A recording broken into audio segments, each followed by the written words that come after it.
Welcome back to the U.S. Navy History Podcast. I am Dale, and I am joined by Christoph the XO. Hey, Christoph. Hey, Captain Dale. Good to see you again. It's good to be seen. You're supposed to say, it's good to see you too. You know. And then you say it like you mean it, even though you might not. You say it like. Because then it gives the listeners this idea that we're, tight-knit. I said it right. Okay. Yeah. No, let's just move on. Okay, cool. So, today we're going to pick up with the Battle of Santiago de Cuba. Cuba. I've heard about However this. you want to pronounce it. So, are you ready to get underway? Oh, yes. All right. So, the build up to this battle, the Spanish realized that the war would be decided by the campaign in Cuba. So even before the fighting began, the Admiral Pascal Cervera y Topit had been sent from Spain to Cuba. Spanish hoped to show the flag in their largest remaining New World colony, but at worst that they hoped to have a force prepared to meet the U.S. Navy. So they're hoping to be able to say, hey, here's our flag, we're all good. And at worst, oh crap, we gotta go fight these people. Yeah. Now, there were contradictions between Cervera's squadron and the squadron from the Battle of Manila Bay that was lost in the Philippines. That squadron had been composed mostly of obsolete ships. Remember that? Right, I do remember that. While Cervera's squadron was composed of many modern warships. Many of them that were only a couple years old at this time. The other squadron had virtually no torpedo launching capability, while the new one had destroyers Fulton, Terror, and Führer, three of the most advanced torpedo-armed warships in the world. Wow. The squadron had majority of non-armored boats, while this new one were protected by a lot of... Quite a contrast. Yeah. But even though he had this, relatively modern fleet, he still wrote down that he had a feeling that he was sailing to his doom.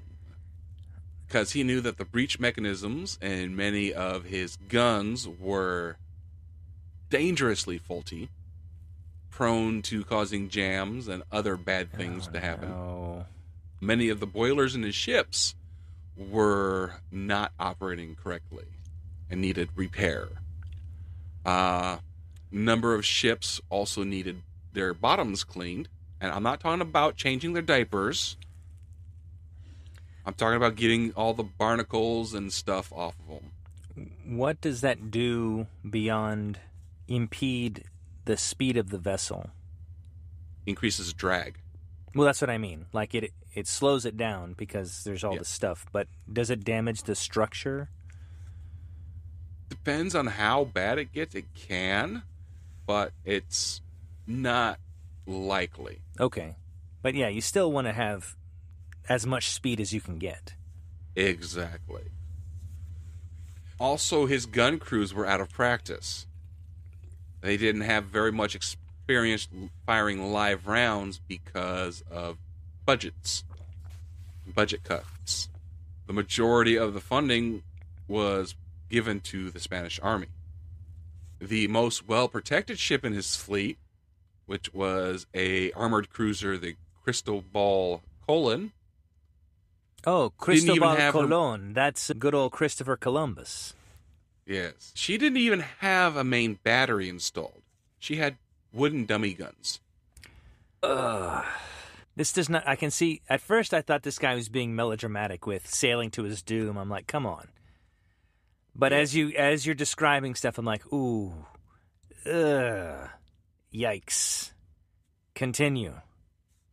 Earlier that year, he had attempted to convince the Naval Ministry to fix all this, to repaint, recoal, and overhaul the boats.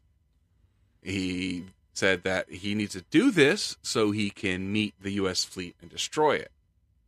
And every officer under his command was like, yes, we need this. Give this to us.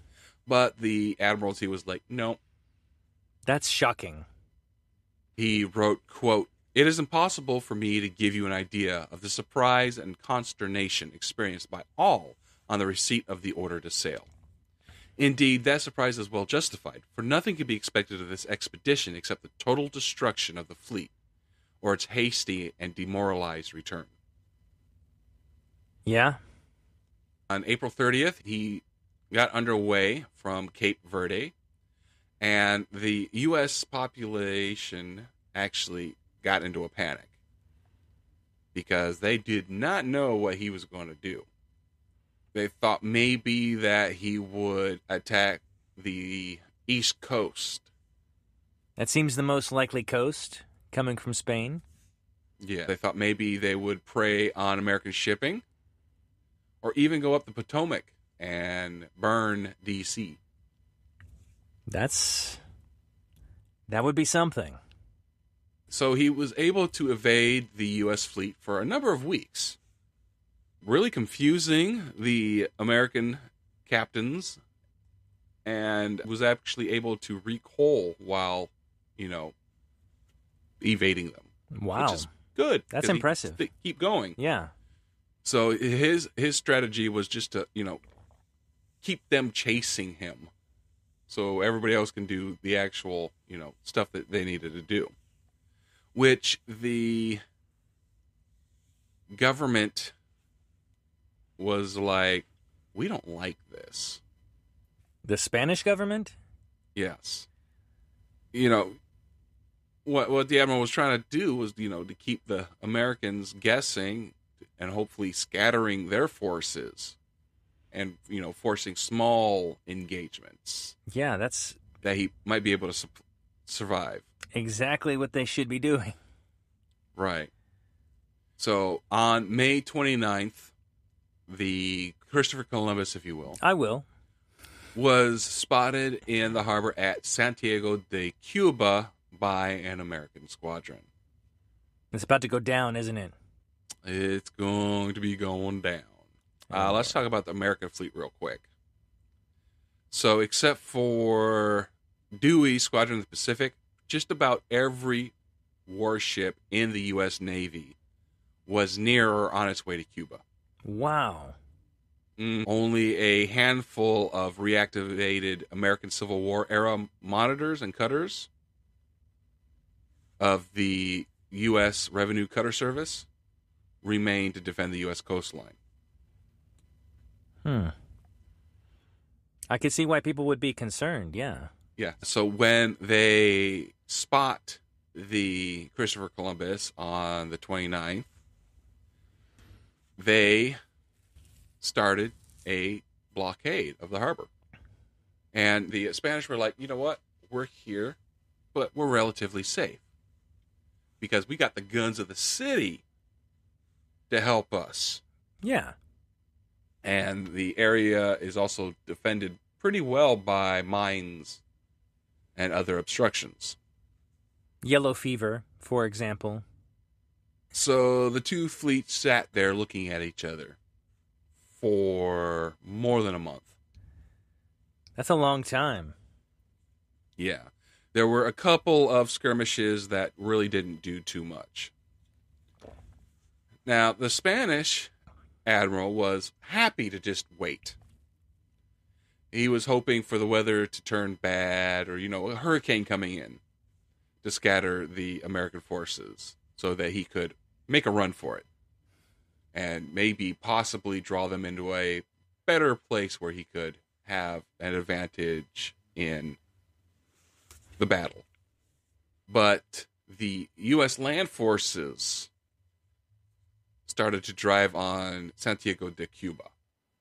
And by the end of June, the admiral found himself not safe in the harbor anymore, because he was now surrounded on land and sea. Aye.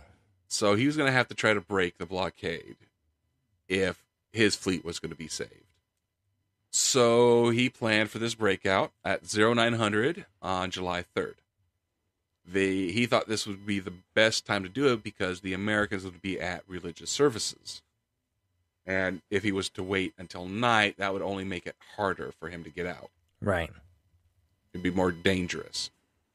So by noon on Saturday, this day before, they had got all preparations to get underway finished.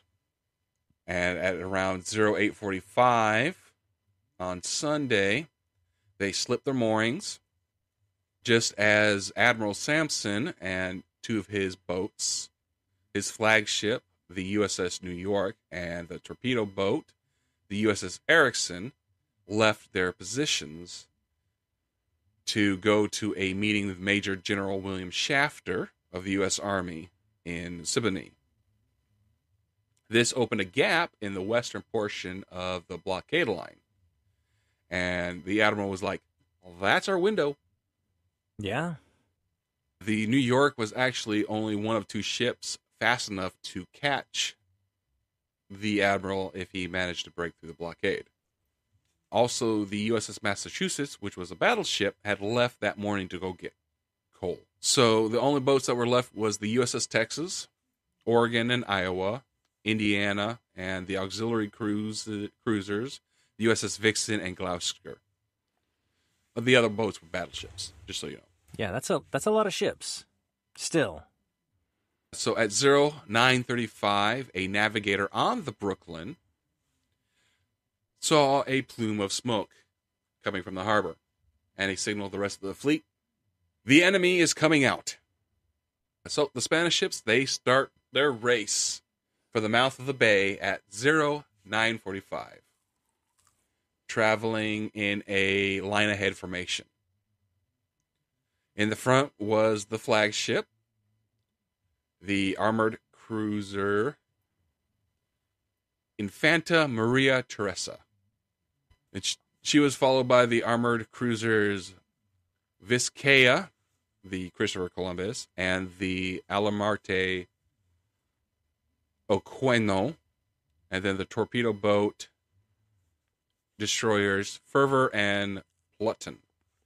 Now, the four cruisers immediately cut in a southwest direction, trying to get into open sea before the blockading force could respond. But the battle started almost immediately. The first shots were actually fired from the Infanta Maria Teresa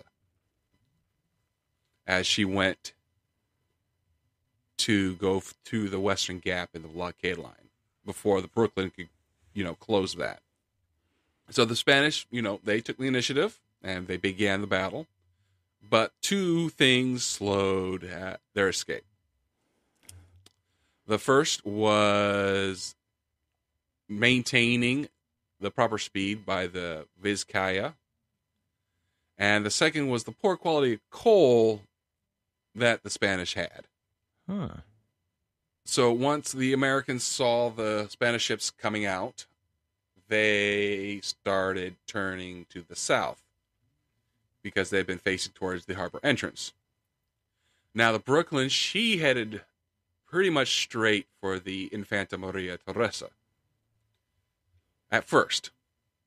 But once they realized that she would be surrounded by all four of the Spanish cruisers, the Commodore ordered a retrograde loop that pulled her away and then alongside the line of the Spanish ships fleeing southwest. Now, this maneuver is controversial because it seemed to threaten the Texas with a collision. The captain of the Texas, Captain Phillip, ordered her to reverse engines for 6 minutes, which brought the Texas to a near standstill until the Brooklyn passed her bow. Wow. The Texas then swung behind the Brooklyn, but then the Oregon ran up to the Texas and passed her inboard, which means that the Texas could not fire. Yeah.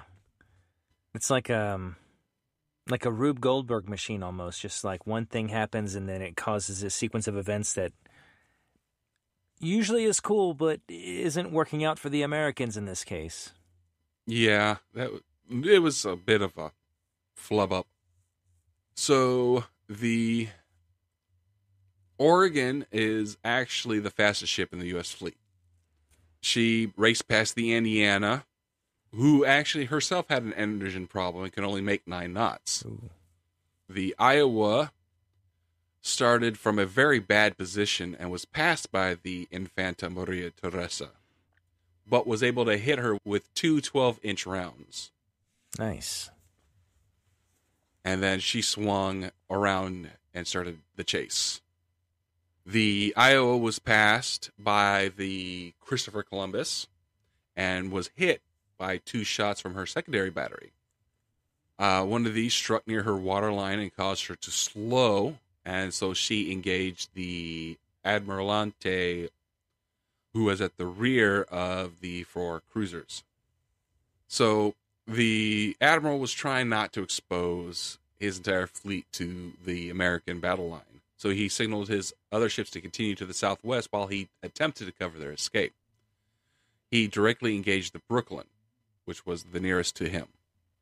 She was hit more than 20 times during the battle and only suffered 2 casualties.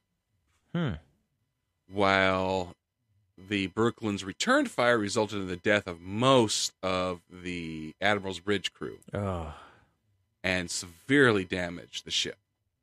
Under this fire, the Infanta Maria Teresa began to burn very, very badly. So the Admiral ordered her to ground in the shallows on the coast and ordered abandoned ship.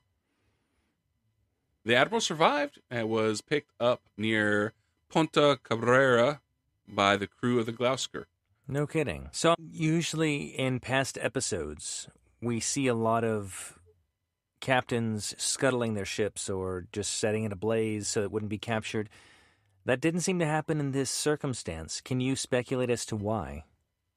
More than likely, because of the damage suffered, he wanted to beach the ship so he could try to get as many guys off of it. I see. Time was It was ticking. going to go down.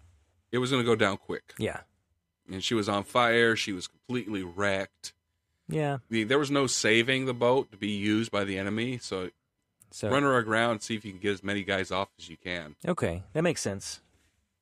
So the rest of the Spanish fleet tried to get out to open sea. The Almirante Oquendo was hit repeatedly by the Iowa, and she was taken out of the battle by a premature detonation of a shell stuck in a defective breech block mechanism of a 11-inch turret. Like the difficulties you mentioned, it's like, hey, all these things need to be fixed. Can you please help us fix them? Spanish Navy admirals, and like, no. And then you just see subsequently every single one of those problems popping up. Yeah. Then a boiler explosion on her finished her off. And she was ordered scuttled by her captain, who was mortally wounded. The Pluton and Fur made a dash in the opposite direction of the rest of the Spanish squadron. The Gloucester started firing on them, and this was not too bad. It was just light fire. It was just, a little boat shooting at them. And then the battleships, Iowa and Indiana, and then New York, started shelling them. Yeah, that was the end of those guys. The Fuhrer was sunk before she was able to run herself aground. And Pluton was able to running herself aground, but then she blew up. Golly, this is This is awful. It's a disaster. Yeah. This was not fun for those guys. If I was a Spanish captain, it's one of those, how well would we have done if all of our equipment were maintained and up to snuff, you know? Like they would have had literally a fighting chance. But it just sounds, they were devastated. Yeah, this was not good. The Vizcaya was in a running gun duel for an hour with the Brooklyn. That's impressive. They did manage to knock out a secondary gun on the Brooklyn. The other 300 shots were pretty much ineffective. And the Brooklyn just pounded her, quite badly. There are some historical accounts that say that probably 85% of the Spanish ammunition was just useless. Either defective or just filled with sawdust, which was a cost-saving measure for practice firing. Okay, so let me start by saying my loyalties are 100% United States. But I feel really bad for the Spanish here. Like, they just like undercut at every turn. Yeah. Now, the Americans, their ammunition was great. I bet. But to her credit, they did continue fighting until they were overwhelmed. And at the end, she had been struck as many as 200 times. That's impressive. Yeah. It ended when the Brooklyn closed to about 950 yards and was hit by an 8-inch round that probably detonated a torpedo. Oh, that's right. That was being prepared to be launched. Torpedo ship, that's right. Yeah. Ay. Yeah. So after the huge explosion and with lots and lots of fires that were out of control, she struck her colors and turned towards the beach to ground herself. Well thought, Vizcaya. So within a little more than an hour, 5 of the 6 Spanish ships had either been destroyed or forced aground. Only one vessel, the Christopher Columbus, was still underway, running as fast as she could west. Yep. Golly. Again, even though she was the most modern and probably the fastest ship, she had a serious problem that I mentioned earlier. So it's either barnacles, a boiler, or breach. Oh, no. She's the one with the wooden guns. Oh, that's right. The fake guns. She had just been purchased from Italy, and her main 10-inch guns had not yet been installed. She only had her 6-inch secondary battery. So her best speed was about 20 knots. And so she started to slowly distance herself from the U.S. fleet that were chasing her. The Brooklyn was the closest to her, and she could barely manage 16 knots. Wow. So she was firing her 8-inch guns, but, the Christopher Columbus was disappearing over the horizon. Yeah, I didn't have all that added weight of a gun. Just, Any of her main guns. Right. So it was cruising. So there's only one ship in the entire U.S. fleet that had the chance of pursuing her. This was the Oregon. Yep, the fastest one. So for 65 minutes, the Orca pursued her. The Christopher Columbus hung to the coast and is unable to turn towards sea because the Oregon was standing out about 1.5 miles from her course and would have been able to quickly catch up had they turned out to sea. So 3 factors happened to end the chase. First, the Christopher Columbus had run through her supply of the high-quality coal Oh. and was forced to start using the bad coal. Second, the peninsula jutting out from the coastline would force her to turn south, which was across the Oregon's path. And then third, the Brooklyn signaled Oregon's captain to open fire, even though the range was extreme. So the Oregon did start firing the forward turret and launched a pair of 13-inch shells, which hit the Christopher Columbus's wake just aft Ooh. of the ship. Enough to scare the crap out of him, yeah. Yeah, the captain, a guy named Emilio Diaz Moru, was like, I don't want to see my crew hurt for no reason.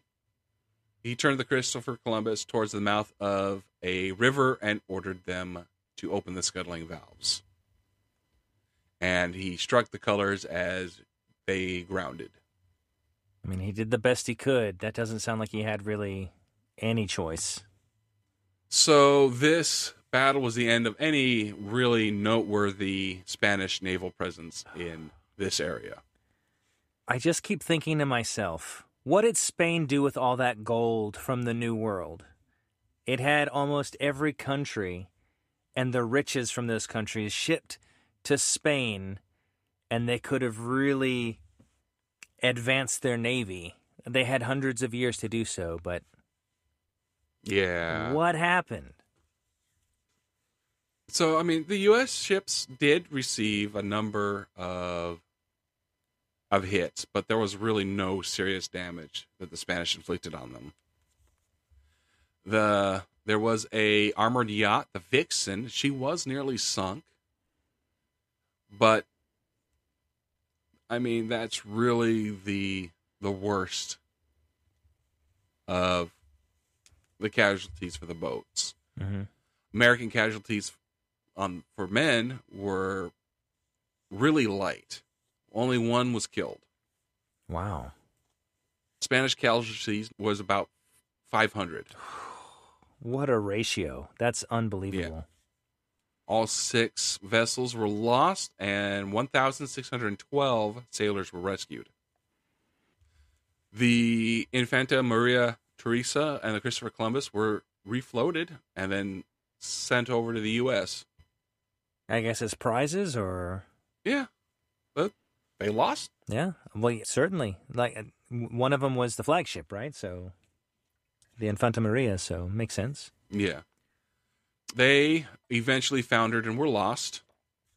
And there was a boat, the Reina Mercedes, which was abandoned in Santiago Bay because of engine troubles, was also captured by the U.S. Navy, and they used her as a receiving ship until 1957.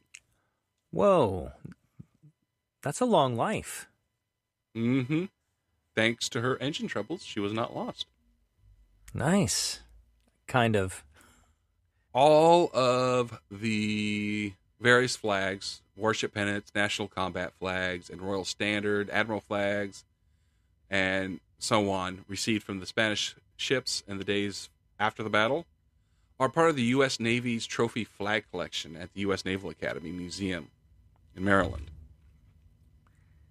That's kind of cool. I didn't know that existed. I'm sure it's full of a multitude of flags. Wow.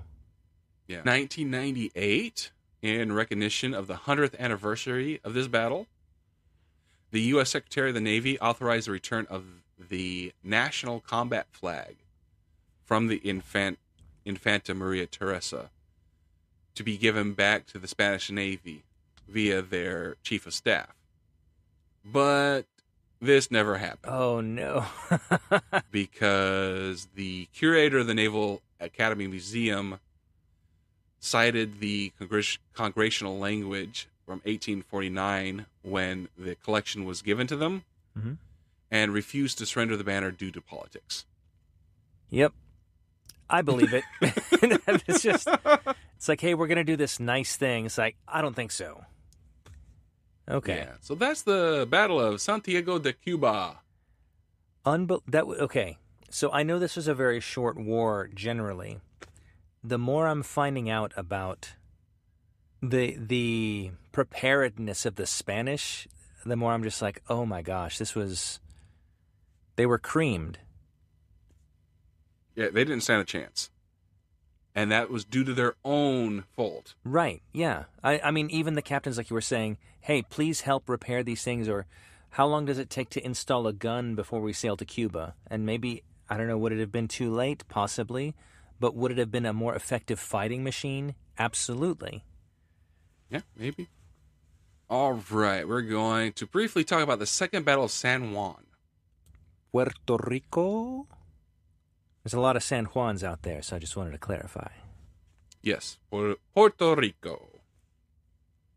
So this happened June 22nd, 1898. This is also when two Spanish vessels tried to break a American blockade off of San Juan. This blockade was established in April of 1898, and for most part, the blockade consisted of only a single auxiliary cruiser. And by June, the task of blockading San Juan was given to the auxiliary cruiser USS St. Paul, which was a former ocean liner, and Captain Charles Sigsbee had formerly commanded the Maine. He was on the St. Paul. Oh, okay. So the Spanish destroyer Terror was there. It was originally part of the Admiral Squadron, but had mechanical trouble, and so stayed there instead of being with the main Spanish fleet. The Spanish decided to attempt to break the blockade, and the Terror and a cruiser, the Isabella II, was sent from San Juan to engage St. Paul, while the locals stood on the beach and cheered them on. That's cool.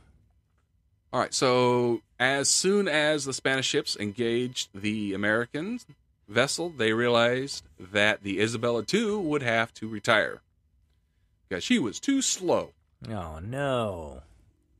Yeah.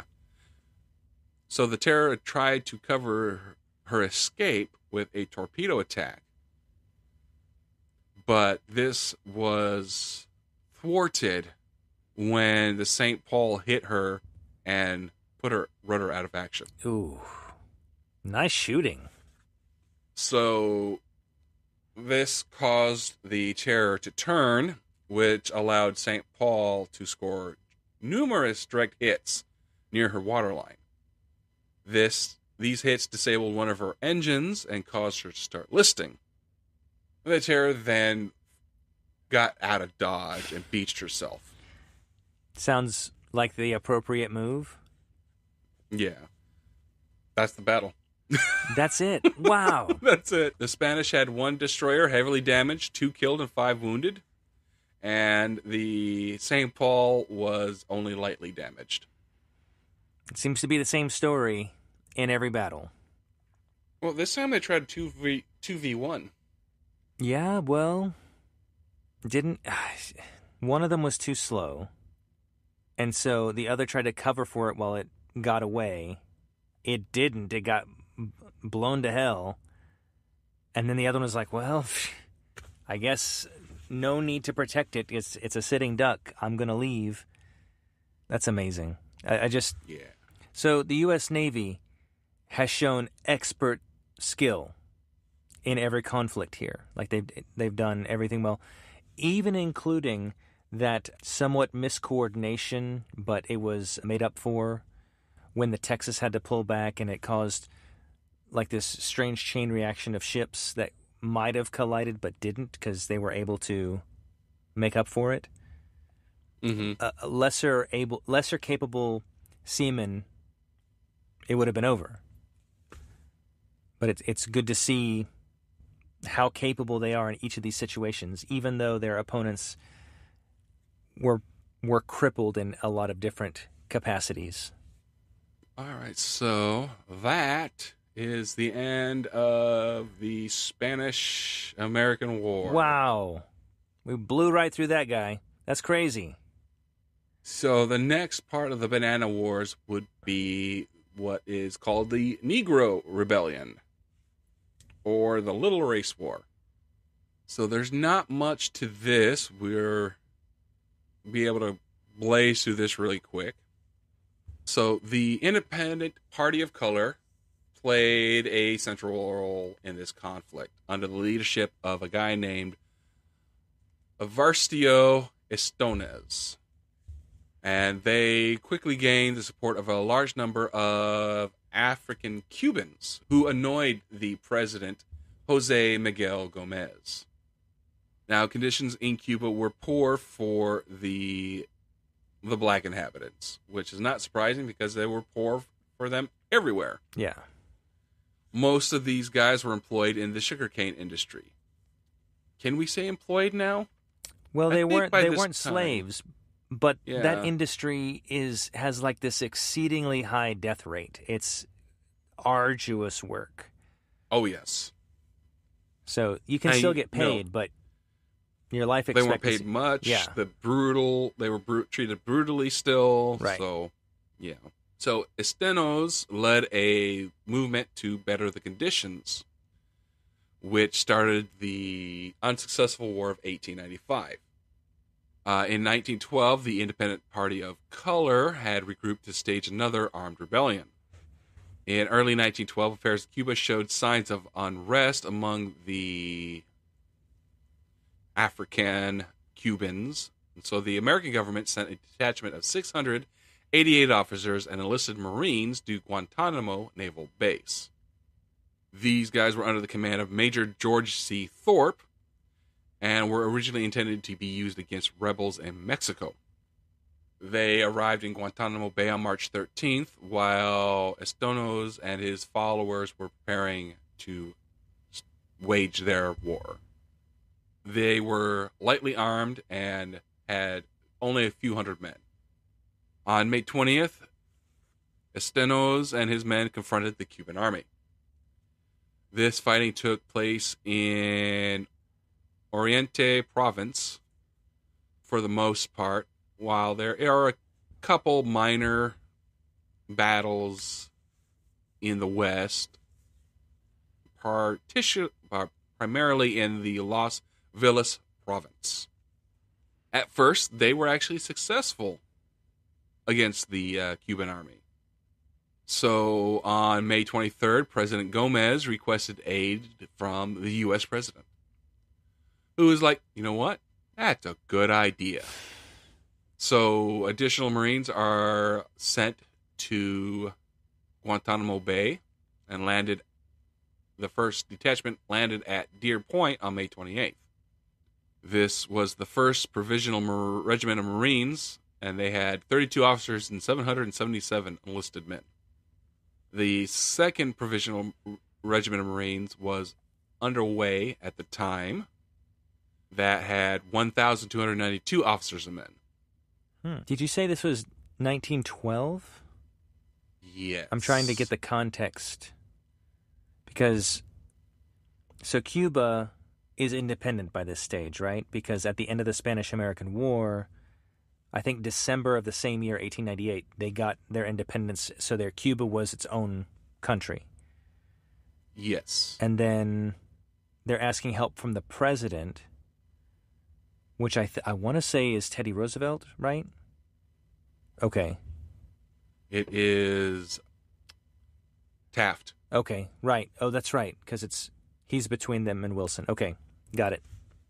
So this second regiment arrived on June 7th and June 10th and June 19th.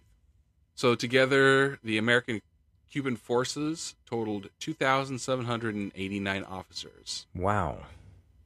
And men. Half of these were sent to occupy various towns and cities in eastern Cuba, while everybody else remained at the naval base. So June starts seeing the decline of the rebels, starting to lose control of their territory to the Cuban military. rebel forces numbered around 3,000, but by June there was estimated to be about 1,800 left. Oh, wow. Yeah. It's quite a drop-off.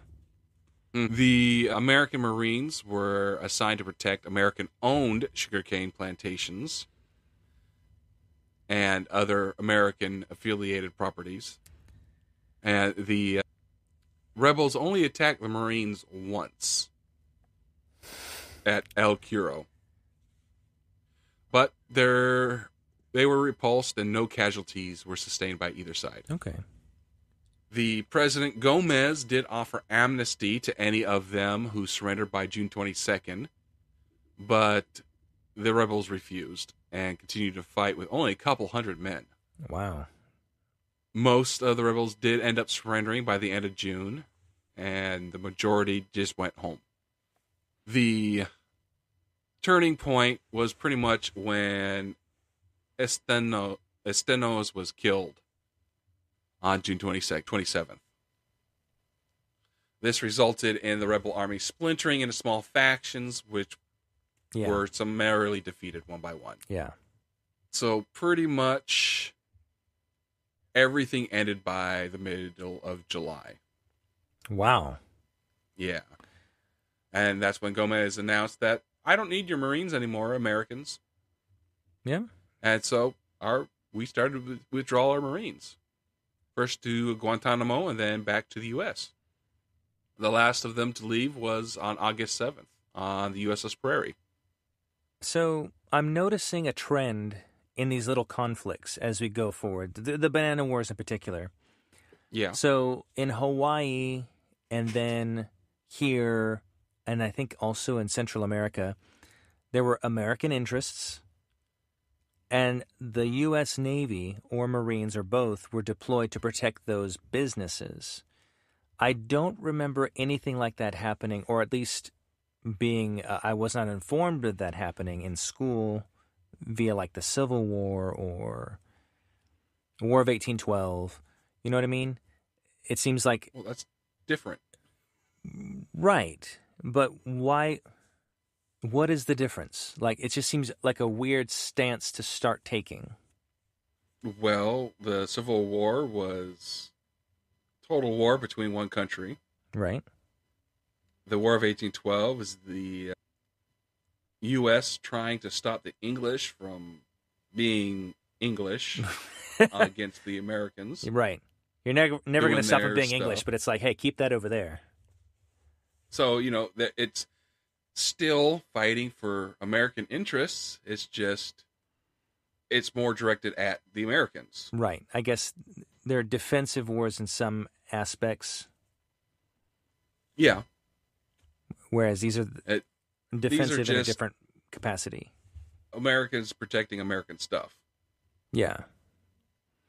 I guess that is why they say, hey, if you work abroad and earn money abroad, we're still going to tax you as an American if you're a citizen, but in return, we'll protect you regardless of where you are. That's kind of the contract. Businesses. For citizens themselves, if you're not in the continental United States, you're not getting taxed, income tax.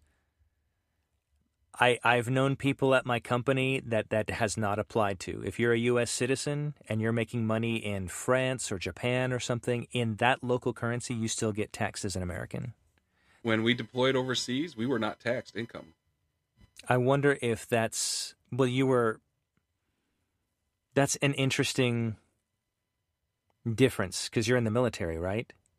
Yeah. And that I wonder if there's an exception or something.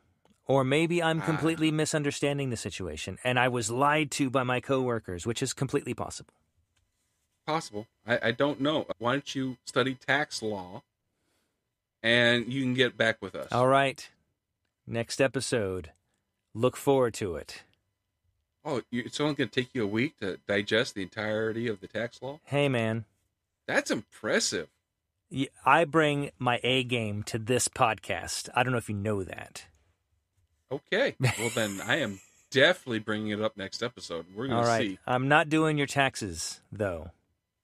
Well, that's fine. I would be too afraid of you messing it up on purpose. Hey, come on. It would only be like misdemeanor at worst. Yeah, I see what you're trying to do. You're trying to mess it up so I go to jail for tax fraud so you take over. Somebody's got to step up if you go to jail. Oh, see, now you're not even denying it. Okay. No, Okay. look, I think let's take a minute to breathe, okay? We don't need to. We're not. Yeah, we were talking about different conflicts and how America's involved, not my secret desire to usurp your authority. That's not what we're talking about. Okay. Backpedal, backpedal. So that's going to bring us to a close today. So we're going to honor one of our fallen angels with the help of HeroCards.us. Today we're going to honor specialist Lori Ann Pistua. She was from Tuba City, Arizona, served with the U.S. Army, the 507th Maintenance Company. She received a Purple Heart and Prisoner of War Medal. Her date of sacrifice was March 23rd, 2003, killed in action in Iraq. She was 23 years old. A member of the Hopi Nation, Pistua was the first Native American woman to die in combat on foreign soil while serving in the U.S. Armed Forces. Her father served in the Vietnam War and her grandfather in World War II. She gained national fame as one of the first women in combat and as a patriot who enlisted in the Army to serve her country despite being a single mother of a 4-year-old boy and a 3-year-old girl. As specialist, Pistua was half Mexican. Many Mexicans and Mexican Americans viewed her as their own hero. Pistua's 507th Maintenance Company served in Operation Iraqi Freedom and was a support unit designated transporting water, hauling supplies, and providing non-combative help to combat units. As part of a procession of more than 600 vehicles, her unit left Kuwait, moving overland in support of the 3rd Infantry Division. The procession was part of the shock-and-awe military strategy to inflict a fast, overwhelming first strike, demoralizing the enemy. Many of the maintenance vehicles fell behind the lighter combat fleet that raced ahead towards Baghdad. Some became bogged down in the sand and were left further and further behind. With the wind-blown sand making it impossible to see the fleet's tail lights, Pistua's Humvee with 6 soldiers inside became lost and was forced to camp in the desert near the Iraqi city of Nasiriyah for the night. The next day, they drove into the city and were ambushed by Iraqis on rooftops. Trying to escape, their vehicle was hit by a rocket-propelled grenade, which struck the Humvee on the right side and sent it careening into the back of an 18-wheel truck. 3 of the soldiers were killed instantly. Pistua was taken to a hospital in the city and died from her wounds shortly thereafter. Hopi tribal chairman Wayne Taylor commented, quote, "She will be remembered as a daughter, as a proud mother of 2, as a good friend able to comfort others in distress." On April 10, 2008, the U.S. Board on Geographic Names voted to officially change the name of the prominent Phoenix, Arizona mountain Squaw Peak to Pistua Peak in Lori's honor. So, Specialist Lori Ann Pistua, we thank you. Thank you. All right, XO, take us out. All right, listeners, thank you so much for spending some time with us today. Hope you learned something. If you ever want to reach out, let us know what we're doing right, what we're doing wrong, or just to say hello, you can do that. There's a couple ways. Feel free to email us. The email address is usnavyhistorypodcast@com. We can also be reached on X/Twitter, whichever you prefer to call it. The handle is @USN, as in Navy, History Pod, so USN History Pod. And then also we have a Discord that you can join and have a more interactive communication session with us. We're there. Finally, you can rate us and review us on the platforms you prefer to listen to us, Spotify, iTunes, even YouTube. We're on YouTube. And if you would like to show us even more support than just listening to us, because listening to us helps, there is a subscriber option where you can get access to more premium content. And that's everything. We're happy that you're here. All right, and we're going to wish you guys fair winds and following seas. Bye. Take care.